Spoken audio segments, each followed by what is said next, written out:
అనగనగా ఒక ఊళ్ళో ఊర్మిళ, శేఖర్ అనే దంపతులున్నారు. ఊర్మిళ చాలా అమాయకురాలు, నెమ్మదస్తురాలు. శేఖర్ ఒక చిన్న ఉద్యోగం చేస్తున్నాడు. శేఖర్కి చిన్నప్పటి నుంచి కోపం, అసహనం ఎక్కువగా ఉండేది. కాపురానికి వచ్చినప్పటి నుంచి ఊర్మిళ తన భర్తను చూసి భయపడేది. ఆ భయం వలన భర్త చెప్పేది ఆమె తలకు ఎక్కేది కాదు. ఆ కారణం వల్ల చెప్పిన పని అవకతవకగా చేసి మొగుడు చేత తన్నులు తినేది. ఒకరోజు సాయంత్రం శేఖర్ ఉల్లికాడలు తెచ్చి భార్యకు ఇచ్చి, కింద ఉన్న ఉల్లిగడ్డలు కూర చేసి పై ఆకుతో పులుసు చెయ్యి, నేను అలా రామాలయం దాకా వెళ్ళి వస్తాను అని చెప్పాడు. భర్త మాట్లాడడం మొదలుపెట్టగానే కంగారుతో మతిపోయి ఊర్మిళకు కూర పులుసు అన్న మాటలు తప్ప ఇంకేమీ సరిగ్గా వినిపించలేదు. ఆమె ఉల్లిగడ్డలు ఆకులు విడివిడిగానే తరిగి గడ్డలతో పులుసు, ఆకులతో కూర చేసి భర్త కోసం ఎదురు చూస్తూ ఉంది. బాగా చీకటి పడి పొద్దుపోయిన తర్వాత శేఖర్ ఇంటికి వచ్చి వస్తూనే, నేను చెప్పినట్టు వంట చేశావా అని భార్యను అడిగాడు. చేశాను, ఉల్లిగడ్డల పులుసు, ఉల్లి ఆకుల కూర చేశాను అని అంది ఊర్మిళ. ఆ మాట విని శేఖర్ మండిపడుతూ వీధి తలుపు వేసొచ్చి, నువ్వెప్పుడూ ఇంతే, 4 తన్నితే గానీ చెప్పింది చేయవు అంటూ ఊర్మిళను కొట్టాడు. ఊర్మిళ గోడ కానుకుని ఏడుస్తూ కూర్చుంది. ఇంతలో అటక మీద నుంచి ఎవరో దబీమని కిందకు దూకారు. అది ఒక దొంగోడు. చీకటి పడకముందే వాడు ఇంట్లోకి ప్రవేశించి అటకెక్కి కూర్చున్నాడు. వాడి నల్లటి శరీరము, కోరమీసాలు, చేతిలో పదునైన కత్తి చూడగానే శేఖర్ పై ప్రాణాలు పైనే పోయాయి. ఏం చెయ్యాలా అంటూ దిక్కులు చూస్తూ ఉన్నాడు. దొంగ కత్తిని శేఖర్ గొంతు మీద పెట్టి, అలా మొద్దులా నిలబడ్డావేం, ఇంట్లో ఉన్న నగ నట్రా మూట కట్టుకురా అని కోపంగా అన్నాడు.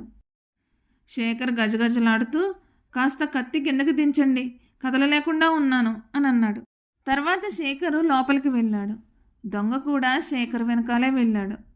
పెట్టెలో ఉన్న నగలు, డబ్బు బయటికి తీసి మూట కట్టి దొంగ చేతికి ఇచ్చాడు.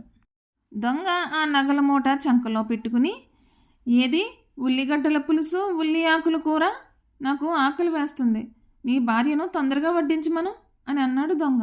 శేఖరు ఊర్మిళతో విసుక్కుంటూ ఇలా అన్నాడు, అలా గుడ్లు మిటకరించి చూస్తూ కూర్చున్నావెందుకు, చప్పున దొంగగారికి వడ్డన చెయ్యి అని భార్య మీద విరుచుకుపడ్డాడు.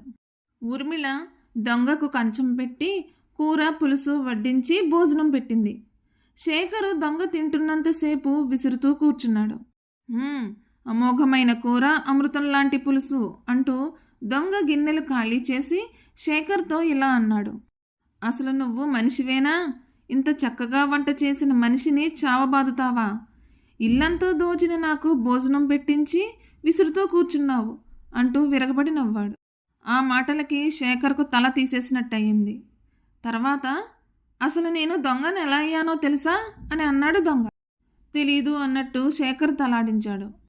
మా నాన్న తాగుబోతు, ఎప్పుడూ మా అమ్మను చావగొట్టేవాడు.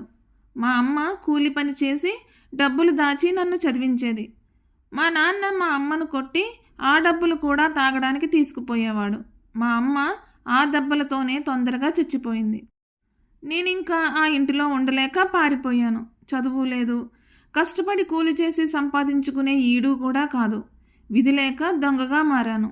మొగుడు పెళ్ళాలు అన్యోన్యంగా ఉండి చక్కగా సంసారం చేసుకుంటే ఆ ఇంటి పిల్లలకు నా గతి పట్టదు.